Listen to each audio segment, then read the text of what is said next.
You see him on the news. CNN.com contributor, Dean Obeidallah. So, Dean... Watch him at comedy clubs. When I say Mecca, do you think of a holy place or an urban clothing line? Read his articles. And you hear him on the radio. The Dean Obeidallah Show is on live right here on SiriusXM Progress, Channel 127. And welcome to the show, brothers and sisters of the resistance. It is Monday, March 18th. I'm Dean Obeidallah. And as always, I'd like to be your MBFF. And I say that, a lot of times playful. You're a Muslim best friend forever. But I do want to thank everyone who kind enough on email or on social media to express their support and their condolences about what happened in New Zealand. It was certainly heartbreaking. And I have to tell you, it meant so much more than I expected. I didn't expect. I'm like, well, that's nice. And then after a while, it really meant a lot. People did that. And I can tell you for other Muslims as well, the same thing. It meant more to us than we probably anticipated. And there's a great outpouring of support for Muslims around the country and around obviously New Zealand, especially in New Jersey, for example, where I'm from, at a mosque, the Islamic Center of Passaic County. It's a big mosque there. It was packed on Friday for prayers with not just Muslims, but people from all different faith groups or no faith group at all came there to stand with the Muslims during the prayers in the afternoon on Friday to say, we are with you. And that means so, so much. And I want to play a clip from New Zealand, one of the leaders of the Muslim community there. Her name's Alia. And she doesn't have a New Zealand accent. I don't know where sounds like she lives in Canada or the States at one point, but she's there now and one of the leaders of the Muslim community in New England, and chatting with Ana Cabrera about what do you want to tell your fellow world citizens about Muslims. So let's hear clip number one, please. Given that there is anti-Muslim sentiment and attitudes out there, what do you think needs to happen? What do you want beyond people standing up against this type of thing? How do you break this? Well, you start recognizing that Muslims are no different than any other person. We love, we care, we work, we support, and there are 1.7 billion Muslims in the world who have been working very hard for many years with little support from other communities. And you need to start with recognizing we're your neighbors, we're your doctors, we're educated, we support you. And instead of creating us as an other, we are you. And so you should treat us just like your brothers and sisters. Just like your brothers and sisters, because we all are brothers and sisters. And it was a very interesting weekend for me. I left here on Friday night, and it was emotionally such a difficult day. And then my editors at Daily Beast said, do you want to write something? And I wrote something early Saturday morning. Then I went on CNN various times Saturday, I think 3 times. And Sunday I went on MSNBC talking about this. And what I found, it was actually cathartic on some level to talk about it, to be there with other progressives who were sort of a safety net, a social safety net in a way, and support network. It was also very aggravating. I don't think I've ever been as angry on TV, even if you didn't see it. Like inside, I was seething when they were showing clips of Donald Trump or Mick Mulvaney on Sunday as chief of staff saying Donald Trump is not a white supremacist or Donald Trump is not an anti-Muslim bigot. And it's lie after lie after lie. And that's not stunning. That's the world that we live in. We know that. But this time it's a special amount of vileness. And, Donald Trump all weekend tweeted about 1 million things. And today he went even further to make everything about him, tweeting the fake news media is working overtime to blame me for the horrible attack in New Zealand. They will have to work very hard to prove that one so ridiculously. Now, here's the truth. Ultimately, the person who commits the horrible act is responsible. That is who is responsible. But we do not live in a vacuum. We live in an interconnected world where the words of politicians inspire good, bad, and really, really ugly. It's not unique to Trump. It's all through time. We've seen that. We've seen it in American history, the civil rights movement, when you had people like George Wallace ginning up hate of African Americans. There were more bombings in Birmingham, Alabama, and the 16th Street Baptist Church blew up. This is not rocket science. This is simple. Politicians say things, their base hear it, get animated, sometimes to do great things, to help people, other times to do the worst things. That's what Trump is about. Now, here's the debate everyone's having about why does Donald Trump not denounce white supremacy and white supremacist terrorism. And one school of thought, and I share this as well, but it's not the only thing, is that Donald Trump understands his base better than anybody. He knows what makes them cheer. He knows what depletes their energy. And his response to this attack on Friday, specifically in two ways, was very clear, playing to his base. First, Donald Trump's tweets about the terrorist attack in New Zealand said things like, "We love you, New Zealand. And I stand, we stand in solidarity with New Zealand." I'm reading from his tweets. Never did he tweet, "I stand with the Muslim community today."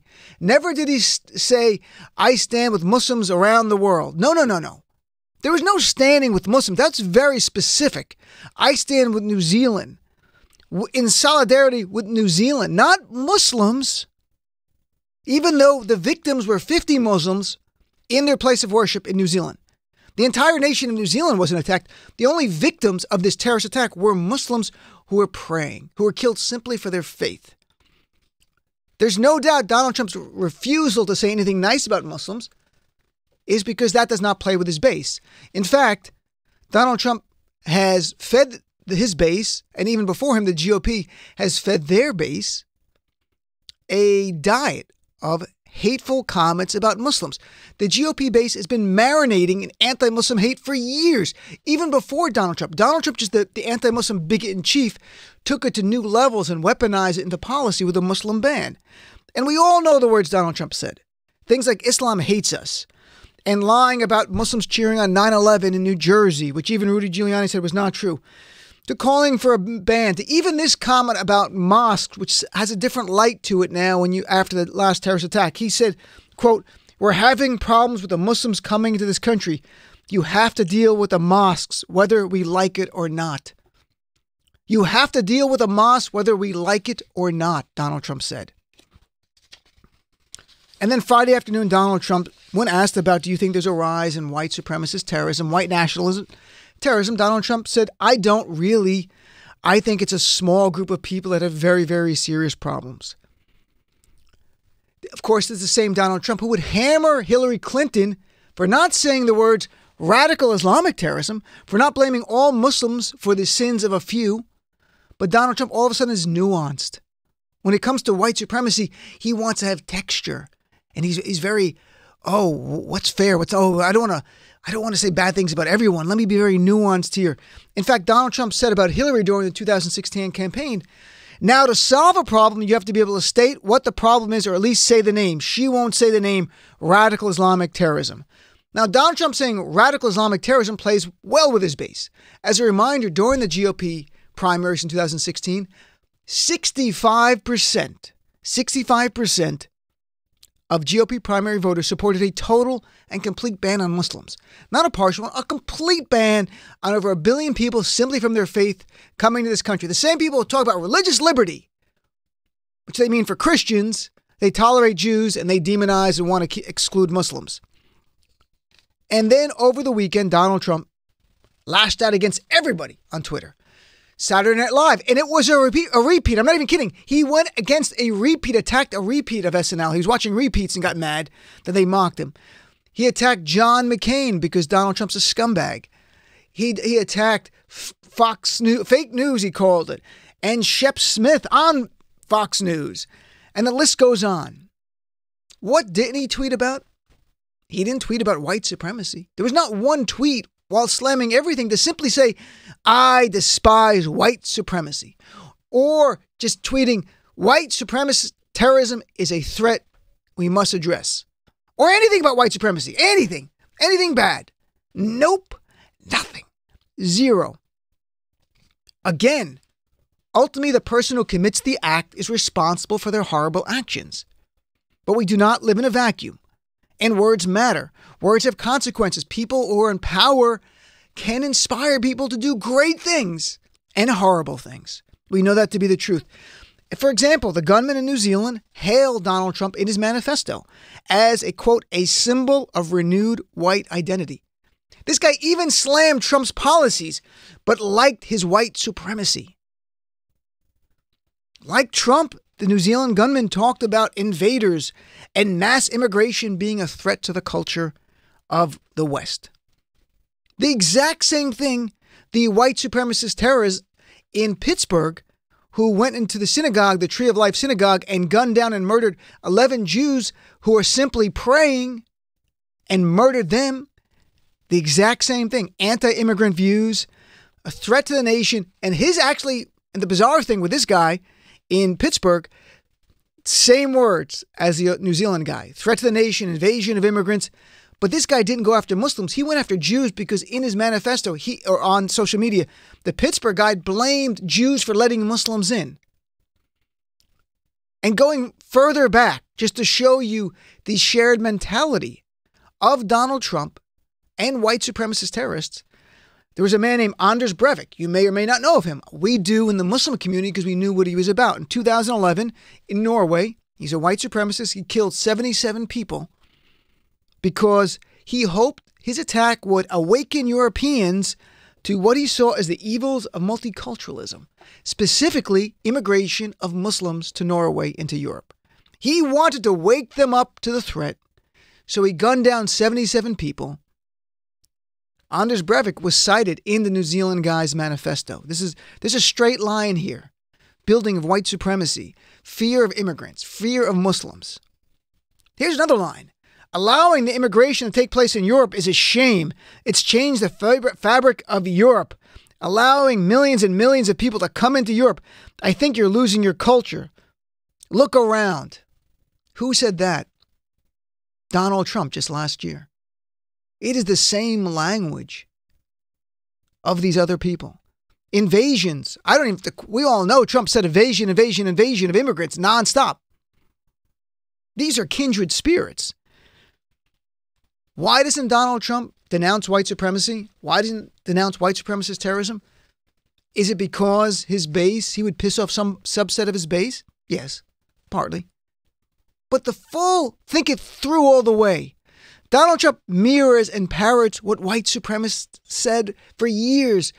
Invasion, immigrants, ruining the fabric of the nation. Donald Trump wants to build a wall. Donald Trump wants to end what he calls chain migration. That literal term, chain migration, comes from white supremacist literature. I've written about it. From years ago, white supremacist literature talked about chain migration when it had been an academic term. Then it was weaponized by the right and white supremacists to say end chain migration, which we call family unification, everyone else. He said that. Donald Trump calls black people low IQ and dumb and unintelligent. That comes right from white supremacist literature. Charles Murray and these fake social scientists who say black people are inherently inferior to white people who are race. We're going to all say this is just a coincidence. Here's the bottom line. Donald Trump is a white supremacist. The man in the White House is a white supremacist. There is zero doubt. If you do not believe that, you're a moron, you're an idiot. You don't see the world for what it really is because maybe you share some of his views. Not all of them, but some of them. Maybe you believe white people are superior to brown and black people. Maybe you view migrants as a threat to this nation. Maybe just there. But I'm telling you, Donald Trump is a white supremacist. Is he going to burn a cross on someone's lawn? No. He'll do worse. He'll build a wall with our money to keep brown people out. He'll ban Muslims with a policy. He'll demonize brown people and black people from the pulpit of the White House. That is so much worse than burning a cross on someone's lawn because you can arrest that one person. Donald Trump is a white supremacist living in the White House. And we can't count on Robert Mueller to end this. And here's the worst part. The best part is now, on November 3rd, 2020, we have to completely remain focused. That's the only thing we can focus on, winning this election. Winning it so big we send a message to the white supremacists, even the subtle ones, that you have no place in our society. Go back to the fringes. You have every right to spew your hatred stuff. I defend it. I'm an absolute defender of freedom of speech. I find white supremacists despicable and vile, but they have a place to go on the fringes of society and hang out there. Trump has brought them to mainstream. He's brought them out of the shadows into the sunlight and carrying tiki torches at night. Between now and November 3rd, 2020, remember this, you're going to hear Donald Trump increasingly play on white supremacist tropes and themes and embolden white supremacists and those who are anti-Muslim, anti-brown, anti-black. We saw it this weekend. He gave us a preview in his sea of tweets. If the media would just put things together and stop being so timid. I was on with the anchor yesterday. Do you think Donald Trump's a white supremacy? Asked someone's like, oh my God, I'm so afraid. And that person's being very, well, I don't know what's in his brain. He's a white supremacist. You don't have to know what's in his brain or his heart. I could give a shit. Look what he's saying. Look what he's doing in his policies. Here's the truth. Donald Trump last night defended Jeannie Pirro. Jeannie Pirro was suspended for at least 1 week from Fox News for her show. Why? Because she spread the worst anti-Muslim trope you could on her show the week before, saying, in essence, if you're a practicing Muslim, like wearing a hijab, you are adhering to the Sharia law over American law, so you can't be patriotic.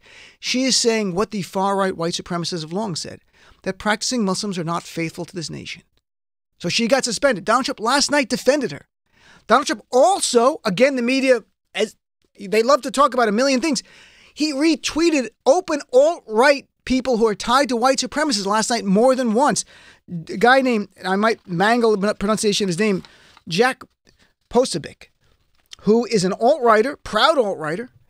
He has been, as recently as 2017, he's worked with white supremacists who advocate for violence. This is a guy who was pushing the Pizzagate conspiracy that Hillary Clinton and John Podesta were running a child sex ring out of a pizza parlor. He actually went there. He doxed, which means gave them their personal information of one of the women who accused Roy Moore of sexually assaulting, being sexually assaulted by Roy Moore. He put out her personal information so that she could be attacked. Donald Trump retweeted that guy a few times last night. He's done it before, and he was called out for it in the media, saying, this is an alt-right guy tied to white supremacists. What are you doing? He did it again. He even retweeted the guy saying the whole idea of Islamophobia, anti-Muslim bigotry, is a hoax. 2 days after the horrific attack in New Zealand. Donald Trump's playbook is clear. It's going to be open white supremacy. He's normalized it. He's mainstreamed it, where we have timid reporters and timid anchors who won't call it for what it is. You know, Winston Churchill had the courage to speak about Hitler, and I'm not saying Trump is Hitler, just saying a growing threat, a gathering storm, without any kind of hesitance, and everyone discounted him. And I'm not comparing myself to Churchill either, because there's many people saying the same thing I am.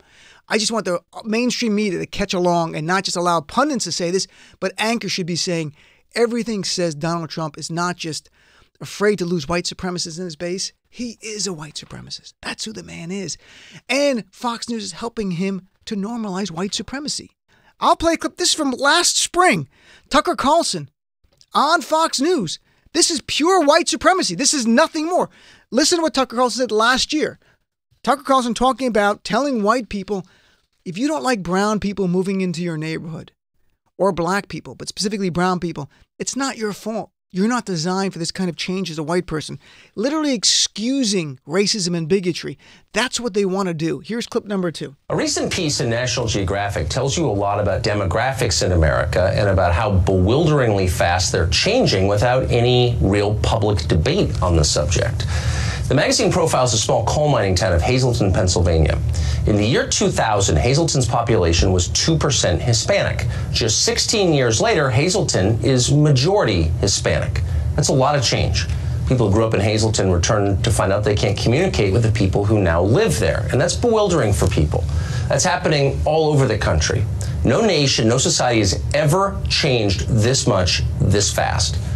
Now, before you start calling anyone bigoted, consider and be honest, how would you feel if that happened in your neighborhood? It doesn't matter how nice the immigrants are.